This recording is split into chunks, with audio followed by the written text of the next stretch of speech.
a lot of people inspire you in life and you keep taking positive steps. Thank you once again for joining in On Point with Abbashamidi to yet another very special podcast. Why I'm saying it's special today is because we have a cricketing sensation with us today who has currently been playing IPL in the RCB Royal Challengers Bangalore team, and he's none other than Mayank Dagar. Mayank Dagar has been an inspiring figure for all. A lot of people, cricketing fans, follow him. He has moved up the Indian cricketing ranks, and not only his performance on the field, but of course off the field, he's a fitness geek. He tries to remain very healthy. Let's learn how he does that, and let's learn how he has reached to the level today where he is. Thank you everyone once again for joining into this very, very special podcast. Let's welcome Mayank Dagar today on the show.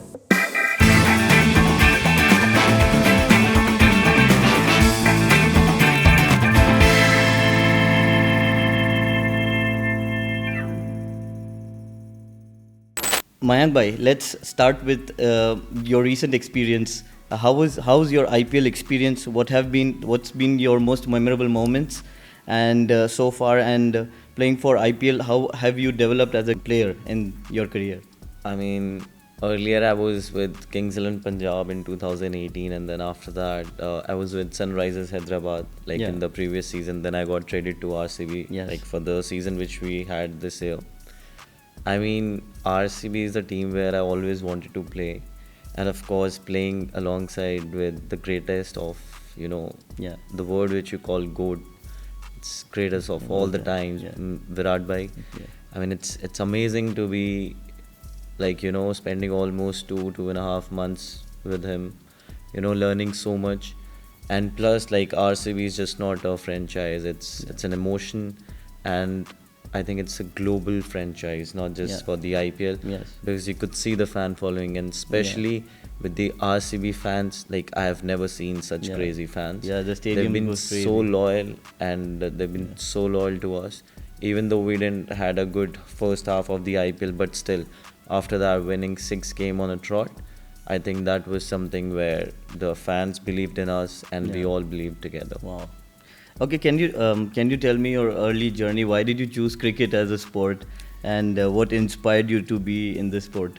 I mean, we as a kid always play cricket. I think that's the first sport everyone takes up, the bat and the ball. It's in the blood. Yeah, it's in the blood. So, when I was 6-7-year-old kid, and Virender Sehwag, so I'm his nephew as well. So he was playing for country, and when you're playing for your country, it's the pride which you take along with you. And when he used to come back, and when I used to see him, it was just amazing. It was heart touching, where you want to represent your nation and do well for them. You also played for the Under-19 World Cup. How was that as an experience? So I mean, my father has a very big role for where I am today. It's because of my father, his hard work, and he's also my mentor. And he has worked really hard on me, sacrificed a lot for me. Even the entire family, they supported me, never really pressurized me for to get into the studies, or of course there's a point where you have to choose, either it's there or here. How important do you think that the family support and this support is? How important is it to you? I think it's really important, because sometimes there is a lot of pressure when you are playing as a cricketer, but if you have an add-on pressure of a family as well, so it keeps you under the books. And then I feel like my family has been there with me in my up and downs. Even though I would recall, after 2018, I didn't got picked for almost 3 years in the IPL. I was going unsold. It was though I was doing well in domestic cricket, but still, that's how the life goes, and that's how this cricket goes. You know how big cricket is in India, especially. So there's a lot of competition. There's a lot of luck as well. So it all comes within, and then that's how you crack. That's how you crack. So when you're entering the ground, and as you said, the pressure. Tell me your experience when you enter the ground and there are 100,000, 200,000 plus people looking at you, expecting something, a great performance, and how do you have that composure and the mindset? I feel, to be honest, as a cricketer, when you step inside, of course there is a pressure, not just that the people are watching, but of course you are playing the best league in the world with the best players against you and with you. So I feel there is a pressure, I wouldn't deny that, but I think in the initial games it is more, but then after that you understand, like, you know, how you want to go about things, how you want to focus basically. So of course when you are playing, it's such a loud crowd and everything is going on, so our focus is like right into the field, onto the captain, onto the wicket keeper, onto the bowler. Like, you know, I mean, of course you need to be alert, they cannot just shout your name because it's such a loud crowd. You cannot just like, you know, you need to be focused more inside, and what's not there, because there are few things which is not like controllable, so you don't have to think much about it, I guess. But of course when we enter field, we go with the pride on the franchise logo on the chest and the name on your back. So of course, I mean, it's honor to play for RCB, and it was my dream. Wow. Recently you took a wicket of Sunil Narayan, and I think that time it was 85 runs in 6 overs, I think, and you came in for the bowling, and then I was looking, you put a spin on and a yorker, and you took that wicket. How was that feeling? How did you manage to do it? And what was the mindset that was going at that time? I feel so it was my first wicket for RCB team, and of course taking a wicket of Sunil Narayan, which is like, you know, he's in such a tremendous form right now. I mean, he's just going after everything, ball, and there's no escape to that, to be honest. I mean, of course, and also, like, you know, this year lot of runs have been already, like, you know, scored. So I feel when I came in the 7th over, I mean, of course at that point of time you really need to step up, and you know, you need to stick to your plans and your strength. So I think Yorker is something where I always practiced, because as a spinner not many batsmen expect you to bowl that. And at the very same time, I think it can be a getaway ball as well. So I initially started with my strength, but then I knew that he's gonna come after me hard, because I mean, that's how he plays. And then I had my thing. If he's on the strike, I'm going after the cut ball, the first one, making it short outside off. It was a dot, and then the next ball I was bang on. Like, you know, he's gonna go after me for sure. Let's just stick it to the stumps and just go for your yorker. So I think it was a good feeling. And of course, it was my first wicket for RCB, so it's always going to be special for me. You talked about strength, right? Mental strength. Just wanted to talk to you about mental strength and the fitness. I think you're one of the fittest cricketers. Is it true that there was the yo-yo test? You've passed the highest rank in the yo-yo test that the cricketers do? I mean, to be honest, it's part of our life, and I think there is nothing called record, because till the time you are playing cricket, you need to improve. You need to just keep working on your fitness. And I think the thing that has changed me as a fitness, when it comes to fitness, and especially, like, you know, when you're playing cricket, I think Virat Bhaiya has changed this entire thing of fitness, because, you know, he's setting up the level so high for all youngsters and, like, you know, player like us. And it has always been special. Like, you know, if you just see Virat Bhai, he's so keen towards his work, he's so honest with his work, so it feels good, you know. I never knew that, you know, this is like 19.1 or 2 is the highest yo-yo score. So I was in Dharamshala, and then of course it's a high altitude, and then it wasn't that easy, but of course I didn't really realize, and I did 19.4, I still remember. So after that I got to know that, you know, this is the highest yo-yo score which you have done. But yeah, it feels good, because it's about you. I mean, it's not about me comparing myself with anyone, and especially Virat Bhaiya. I mean, I've never seen a cricketer like him. I mean, he's so good at everything he does, be it his fitness, be it his skill work. When he steps onto the field, gun. Like, you know, I look up to him. Like, he is my role model, to be honest. I think he's one of the most cherished cricketer of our time, and as you said, he's a GOAT. He's king. I think, but Virat Kohli brought that fitness into the cricket, era. But before that, everyone was more practicing on the bowling, batting, and fielding, but nobody looked at the physical body and the fitness so much. I think it's very important because we feel like, it's just skill who keeps us over there, but that's not true. I mean, if you are fit and if you're doing your strength and then your everything, like be it like fitness or anything, so that's when I guess your skill level and everything improves. Yeah. Go to the next level. So, of course, I mean, Virat Bhai has done a lot to the cricketing sports. one. Yeah.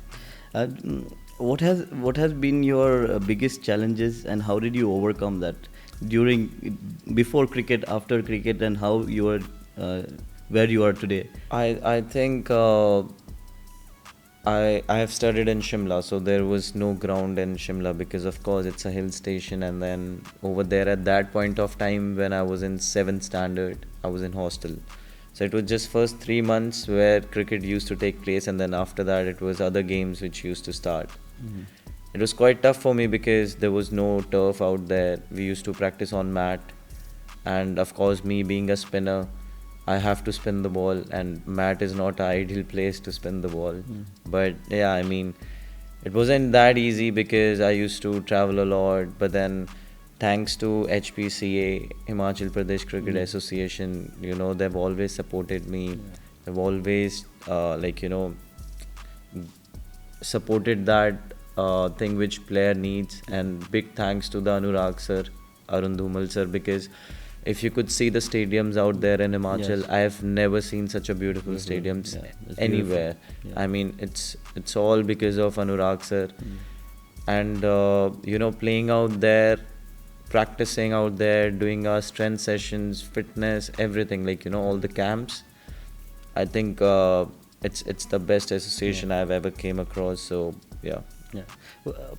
Before a match, when you go to play a match, be it domestic, international, or the IPL that you say, what is the routine that you follow? Do you have any routine? How do you calm your mind, because you're going into it's like a battle zone inside, and when you enter that, you need that control of mind. How do you achieve that? I feel like I just try and get into my zone, maybe just go for a little swim, maybe ice bath or anything like that. And then I really don't prefer to speak to anyone before the game, because I just wanted to be in my zone, listen to some nice music, like my favorite tracks, and then of course analyze a little bit, how I really want to go about this game. So I just maybe watch something on Netflix, some comedy, so that you don't have to think much about that as well. So basically, you don't think much about the game before the game. Yeah, I mean, I just be in my zone. Yeah, just be in the relaxed zone that you are. Yeah, so once I just step onto the field, that's when I switch on. Yeah. What do you, as a future goals that you have, what is your short-term or long-term goal that you have already in mind, or how do you take your philosophy? I mean, it's always dream to play for your country, and of course my ultimate goal is to play for India. And of course it's challenging because you could see the talent and the competition nowadays, but yeah, of course I'm on it. Maybe the domestic season is coming up, would like to give my best. And then of course, I mean, short term is to be there in India A team, or playing all the major tournaments of BCCI, so that from there onwards I could come closer to the goal. What's your favorite cricket ground? My favorite cricket ground, it has to be Dharamshala. Dharamshala. It has to be. And of course, your favorite cricketer is, we all know, that's Virat Bhai that you said. Bilkul. Yeah, and one superstition that you follow in cricket, there is a lot of superstition that people follow. Don't do this before the game, don't do that. Is there anything particular that you follow? I think I'm okay with that. I don't have as such, but yeah, I mean, I would just listen to some nice music. Music, that's it. There's no superstition. I mean, just go there and perform. Go there and give your best. Yeah. That's what. Wow. Okay. How do you think that how is cricket shaping for the young generations, and how do you see the future of cricket in India and even internationally. And what are your thoughts on the young generation that are playing cricket and looking to achieve the threshold that you guys have already achieved? What do you have? I mean, I'm grateful where I am right now because a lot of people's dream is to play for IPL and which we are already playing. So I'm really grateful for that. Yeah. And I feel like, the cricketers, the budding cricketers, the youngsters, you would say, they all know, like, how cricket is, especially in India. Like every second home, there is a boy carrying a kit bag and going to the ground. Yes. It's like 150 crore people and it's just 15 players who's going to play for country. So I feel like it's very important to be in the present, not to just think about playing for the country. Of course, that's your goal. And if you achieve that, best. But also be grateful if you're playing Ranji Trophy for 10 years because that is also a very big thing. It's a big achievement, scoring 10,000 runs, taking 400 wickets, 500 wickets in Ranji Trophy, because it's not easy to be there and keep performing. So I would just suggest one thing: just go with the short-term goals, and wherever you are in present, just be there. Don't think much ahead about it because you're gonna ruin the moment where you are already. So if I'm like if I'm not playing for country right now. So it's not that I'm thinking, oh no, yeah, like I'm not playing. I am grateful because where I am playing, it also people dream to be there, which I'm already living. So it's just about being in the present. If you're going for a district tournament, play with the same effort, play with the same enthusiasm, your work ethics, same effort, the way you're gonna give it when you're gonna play for the country as well. So I feel every game is important for us as a cricketers. And just keep working hard in a smart way because now there is no time. Earlier, of course, there were less tournaments, you get more time to prepare, but now you really need to work smartly on your fitness, on your skill, so that you are ready when the time comes. You're ready. Just on a lighter note, just wanted to ask you that how did you feel on the World Cup finals? When did you feel anything, or then did you overcome that? How did you overcome that? Because I mean, it's not easy because our team, Indian team, has given really hard all to the tournament. I mean, it was an unbeaten run, and of course, like it's a game of cricket.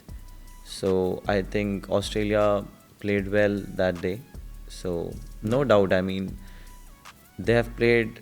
I mean, of course, they played like a champion, like our team. So sometimes it happens. It happened with us as well in under-19 World Cup. We didn't lose a single game till the final, and we lost the final in under-19 World Cup. So yeah, that's okay. You have to accept it. I think it's the best way to move forward. And then, of course, when it's the next tournament comes up, you go with the next mindset, and then just I think there are few things which you cannot control. It's about you giving your 100% every time.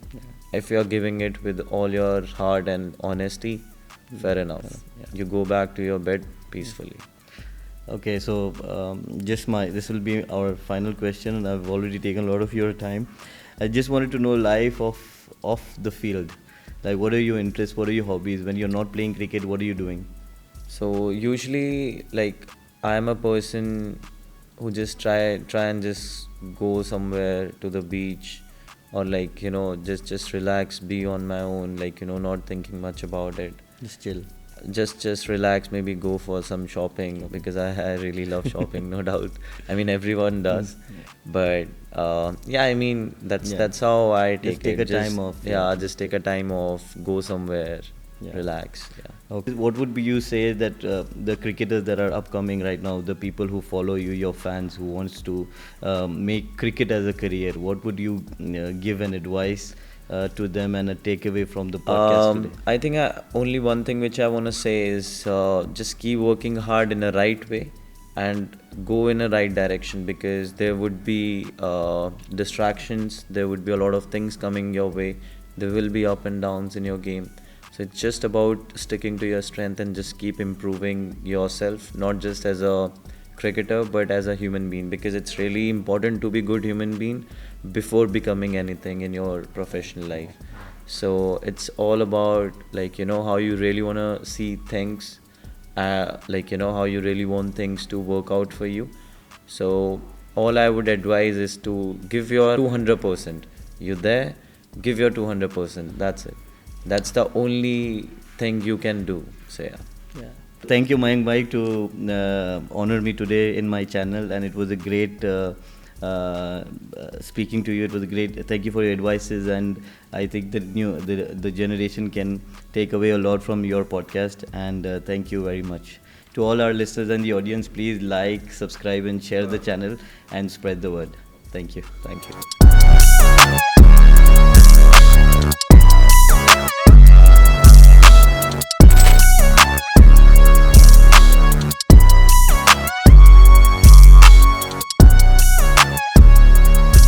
Who's your favorite batsman from Pakistan? I think, to be honest, I mean, I've seen the team doing really well recently, and I think there are players who are doing really good from the top batting order. I think I'm forgetting his name, but he did really well in the World Cup. I think he was an opener. He scored 100 in his debut in the World Cup, I guess. And of course, Babar Azam is one person from there to, like, who's been doing really well. And yeah.